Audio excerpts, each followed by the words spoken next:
up, people of YouTube? F-Man Critic back, and well, it's been 10 years since the movie Goosebumps came out, and well, that's what we're going to be reviewing, Goosebumps. Now, to tell you all the truth, I am aware of Goosebumps' existence, not just the movie, but I know that the movie is based off a series of books, and although I am aware of the TV show, not that one, the other one. That's the one. I am not familiar with any of the books. I mean, you guys know me. I'm more of a Captain Underpants kind of guy. So, I'm not familiar with any of the books. Or any of the monsters. I've only seen like a buttload of the episodes from the original TV show, but that's about it. I'm not familiar with any of the books, but I am familiar with this movie, and we're going to talk about it. So, after 10 years, does this movie still hold up? Let's find out together. The movie, it starts off with a boy named Zach and his mother, who are moving to a new small town, because his mom has got a vice principal job there, and basically this kind of follows on the cliche of about a teenager moving to a new house in a new neighborhood with a single parent. But the absence of the father is actually sort of important to the characters' growth for the movie. And Zach, he immediately, he thinks of much better options for to be moving to a different city, like Detroit or North Korea. Who the hell would want to move to North Korea, dude? Like, seriously. So he tries moving his boxes, and he notices that the neighbors are like watching him or whatever. His aunt shows up, and we get this weird ass dialogue where his aunt said he was an ugly baby, and I'm like, who the fuck says that about their own nephew? By the way, who the fuck says, even if he was an ugly baby, which by the way I actually want to see that, actually, if I'm being honest here, seriously, his aunt says he was an ugly baby. Oh, come on, he couldn't have been that ugly. I mean, clearly he's grown and looked better, but still, whatever. So, and he gets introduced to the neighbor that's been stalking him since he's got here, a girl named Hannah, but is quickly interrupted by her dad, who is played by Jack Black. And fun fact about this movie takes place 10 years before this. Chicken jockey! And yes, they got Jack Black in this movie playing as one of the lead roles. Also, who is the lead role? We'll get to that soon. And Jack Black in his performance, I gotta say, he does do a pretty good performance. I love Jack Black. He's an awesome man. He's an awesome man. And in some of his movies, he's always, well, how did Family Guy put it? Edgar, could you bring me some tea? Yeah! Yeah! Wait a minute. Butlers are supposed to be fancy and well-mannered. This guy's screaming and waving his arms around. But I love him. He's a great actor, and if I had to make a list of one of his decent performances, it would have to be this one, because in this movie, he plays as the dad who's keeping his daughter hidden, and he probably has a few secrets, and he warns Zach to stay away from her or he will be in big trouble. Well, is he the villain? And we'll find out soon. And so basically, Zach gets to his school, and his mom gives off honestly a speech that I just want to bring up, because you just have to hear it to believe it. We are so excited for Friday's fall dance. We can't stop twerking about it. Who talks like that? Yeah, Nostalgia Critic's right. Who talks like that? Who uses twerks in a speech? In a room full of teenagers like that? Seriously. Whatever, I guess adults think that's how teenagers talk. Whatever. As Zach gets introduced to basically his friend, the scrawny, nerdy, he has a crush on a hot girl character named Champ, but the crush mistakes his name as Chump, but it's Champ. They get introduced, they kind of, become friends and stuff, and then after school, Zach meets up with Hannah, and Hannah takes him somewhere, and we don't know where, while Zach is making commentary of, why the hell did he agree to follow a stranger into the woods? But Hannah isn't here to kill him, she's here to show him an abandoned amusement park that's still ill-functional. How the fuck has this place not been noticed by the public, by the way? Like, Hannah knows about an abandoned amusement park in the middle of the woods that still has functional electricity, and some of the rides still look like they still work and stuff. Like, how the hell has they... Whatever. They climb up on the Ferris wheel, get to know each other a little bit. Like, Hannah, she never met her mom. Her and her dad have been moving to house. Zach came here because his dad died a year ago, and, well, it's a cute scene, to say the least. They get back home, and basically her dad is not happy and threatens him again, and Zach, after hearing some domestic noises, he calls the most stupidest cops you'll ever meet in a movie. Like two cops that might possibly have some chemistry between them. And whatever, they're too incompetent to know, like, what could be going on. Zach thinks that there is something going on, but the cops are too dumb, too stupid to actually do some actual investigation and actually suggest the boy might be on drugs. But whatever. The mom goes to the school dance, apparently. Yeah, apparently there was like a school dance going on, but Zach didn't want to go or something. And after hearing some domestic noises again, well, instead of, since the cops failed him the first time, Amy actually invites Champ over and do some investigate. And, like, they go under the basement where the dude has a shit ton of bear traps, and they come across his study room where he has an entire shelf full of goosebump stories. And like, basically, Champ, he's all happy because, oh, look at that, he's got the Barnwell Snowman one on. I want to open this one up. And apparently they're all locked, and so Zach opens them up. Hannah rushes in, realizing that she's still alive and not harmed and stuff. But Hannah tells him, you can't be here, don't open the book. And we get introduced to my personal favorite effects of the movie. Because you see, when they open up the book, like, the ink, it comes out of the pages and it forms the monster from the book. Like, that is actually a really cool effect, actually. I'm not gonna lie. That's actually a really cool effect. Like, that is just, I just can't compliment it enough. It's really damn cool. And so, yeah, the Yeti comes out of the book, meaning that these books aren't ordinary Goosebumps stories. They have, like, actual monsters in them. The monster escapes, meets up at a hockey rate. Hannah tells them that they can't kill it. They have to suck it back into the book. They almost died, but thankfully, her dad comes in and tells him to get into the car now. And they're all in trouble, where we find out that the character that Hannah's dad, the character that Jack Black plays in this movie, is none other than R.L. Stine, the R.L. Stine. And at first he denies it, but after Zach basically, well, I'm just gonna play it because I think it's kind of funny. You see the endings coming from a mile away. It's like, stop trying to be Stephen King, man. Steve King wishes he could write like me. So yeah, he's R.L. Stine. Not the R.L. Stine, but in the movie, he's R.L. Stine. And he basically drives him back home, and he tells Zach and Champ to go home, and pretend this was all just a bad dream. Well, he takes Hannah and plan to move somewhere else. But after going through all that stuff with the snowman and the book sucking him out and back in, like, they want some goddamn answers as for what the hell was all that. Well, R.L. Stine, maybe the author of the Goosebumps stories, but when he was a child, he had, like, a ton of allergies, and he couldn't go out and play, be a normal kid, so kids would bully him and make fun of him, throw rocks at his windows and stuff, and so instead of, like, basically turn into a crazy, demented person who would end up killing people, he ended up writing stories about monsters, demons, ghouls, and, them terrorizing the town as a coping mechanism, I suppose. Well, that does actually sound healthy and actually a lot better than what would happen to someone who actually gets bullied, lead to death, but whatever. But at some point, the stories became real. So real. They actually, like, came out of the stories.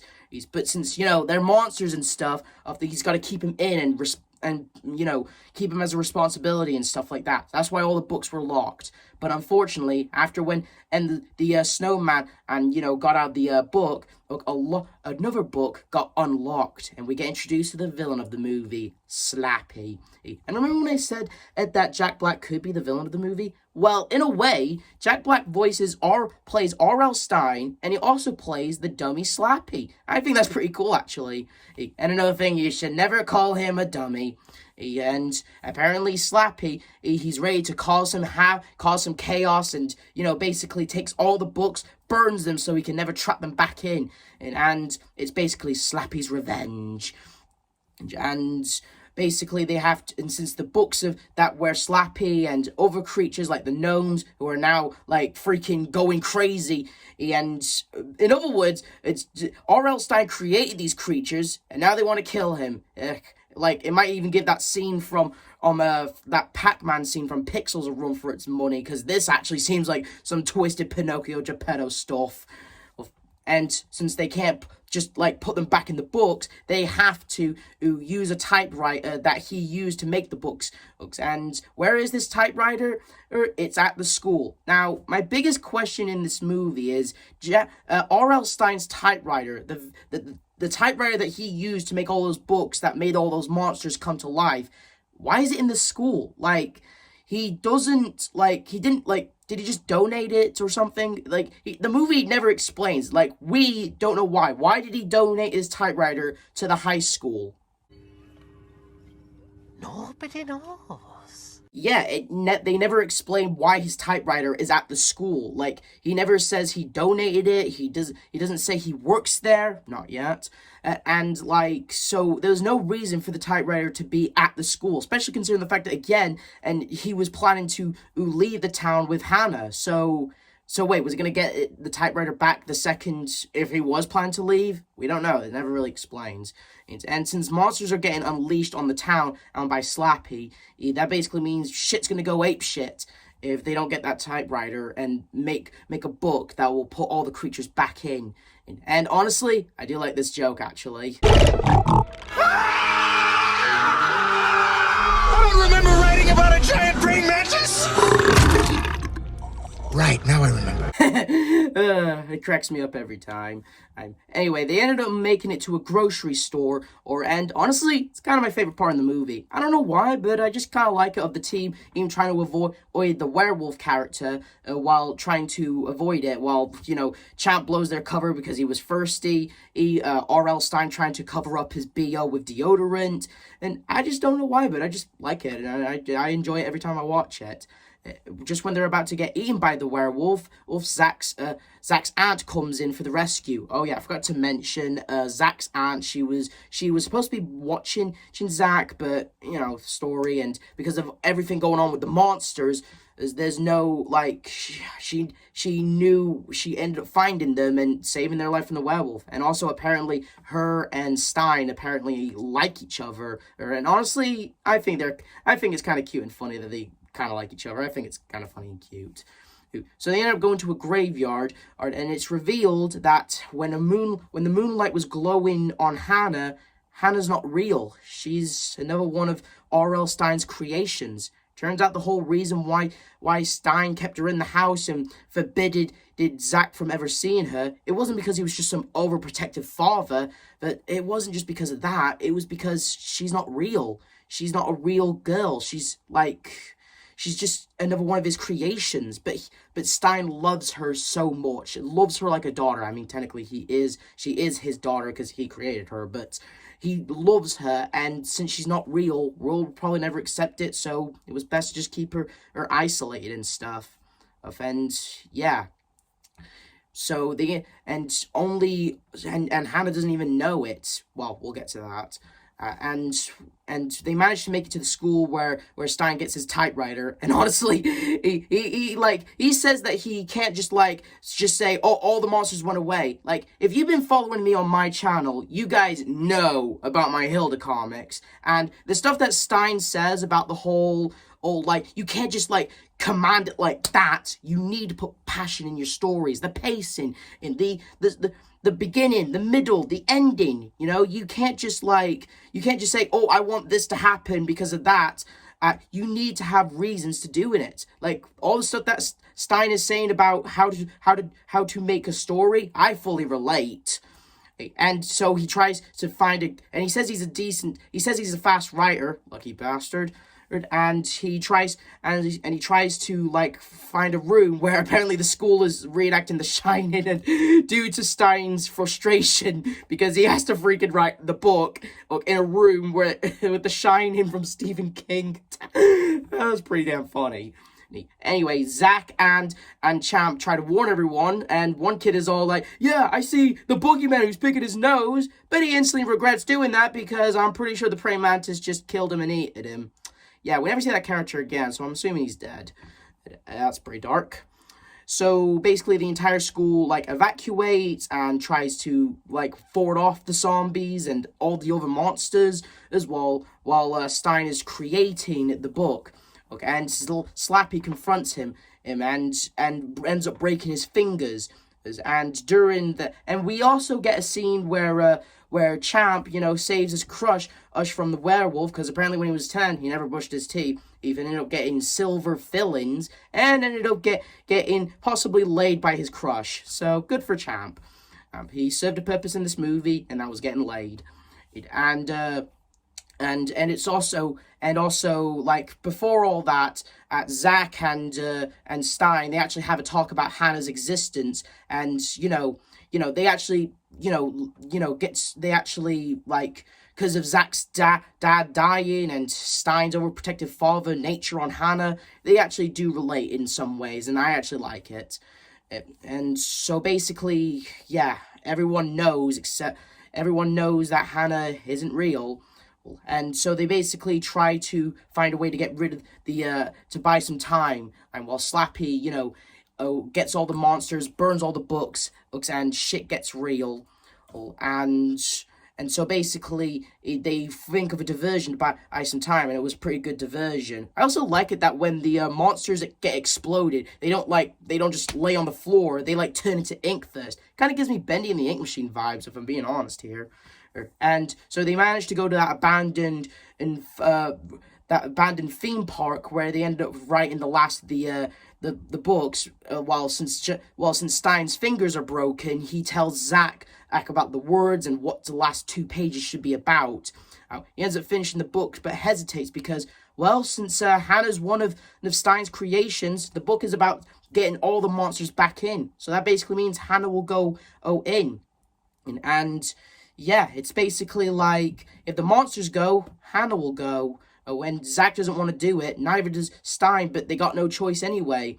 Slappy releases the hungry blob or something. Again, I'm sorry, but I do not know the Goosebumps lore. I'm sorry. And basically, like, Slappy just confronts him. Like, again, I really love the dynamic between Stein and Slappy. I love it that they're played by the same actor, and I love it, again, it will give that Pac-Man scene from Pixels a run for its money, because if you thought that scene from Pixels was some twisted Pinocchio Geppetto stuff right here, the stuff with Slappy and Stein might be just as more messed up, but also at the same time kind of cool. So, anyway, Hannah ends up opening the book, and Zach doesn't want to let her go, but unfortunately, she ends up going in the book. Some time passes, says the town is getting rebuilt a little. Zach, and his mother ended up walking in the school, having new appreciation for each other, and Stein, he's now the new English teacher, and in my opinion, he gives off, and I love this line that Jack provides. Every story ever told can be broken down into 3 distinct parts: the beginning, the middle, and the twist. And that's not the end of that, actually, because in this movie, we actually get a cameo from R.L. Stein himself. Hello, Mr. Stein. Hello, Mr. Black. And what I love about this, actually, in the movie, R.L. Stein is Mr. Black, and Jack Black's last name is Black. So in this world, Jack Black plays as R.L. Stein, and I'm guessing R.L. Stein in the movie is also called Jack Black. That's actually pretty cool, actually. And him and Zach, they actually have a nice chat to each other, saying that Hannah will always be in here, and at the same time over there, because Stein wrote a new book, and he also burns the making Hannah a free woman, and also at the same time gives Zach his blessing to date his daughter. And speaking of Hannah, she always knew that she wasn't real, but she always felt it was real because she always wanted to be a normal kid. Well, now she gets the chance to be a normal kid. And yeah, and that could be where the movie ends. But apparently, one last monster is still running loose. The Invisible Kid. And that's where the movie ends. And yeah, the first Goosebumps movie is really, really good. I think after 10 years later, it's still pretty good. Does it follow a few cliches like single parent, moves to a new city, and nerdy kid? It is for the best friend. Yeah. But I still think this movie is pretty good, even after 10 years later. I love Jack Black's performance. I mean, he's not just being, Jack Black, waving his arms around and being awesome and cool. Well, in this movie, he's being all serious and stuff. And, he's pretty, I think he's pretty good. And again, I love the cameo from R.L. Stine as Mr. Black. That's awesome, that is. And, yeah, I really think this movie was pretty cool. And special effects, mwah. And yeah, that's all I have to say about Goosebumps. And I am not talking about its sequel, but I will save that for next year. This is the F-Man Critic telling you to like, subscribe, hit notification, and I'll see you guys next time.